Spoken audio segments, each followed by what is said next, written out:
இந்த மலை கிராமத்தில் ஒரு மனிதன் மட்டும்தான் இருந்தான். அவன் ஆயுதம் அவன் பக்தி. வந்தது, நிலம் பிளந்தது, ஆனால் அவன் நம்பிக்கை மட்டும் உடையவில்லை. இருள் சூழ்ந்த நேரத்திலும் அவன் கண்களை மூடி சிவனை அழைத்தான். மின்னல் அடித்தது, காற்று வீசியது, ஆனால் அவன் மனம் அசையவில்லை. இந்த நிமிடத்தில் ஒளி ஒன்று அவனை சூழ்ந்தது. துளி விழ ஆரம்பித்தது. அது அருளின் தொடக்கம்.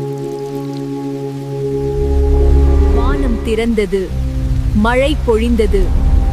பக்தியின் சக்தி உலகை மாற்றியது. உண்மையான நம்பிக்கை இருந்தால் இயற்கையே உனக்காக குனியும். பக்தி என்றால் பலம். நம்பிக்கை இருந்தால் அதிசயம் நடக்கும்.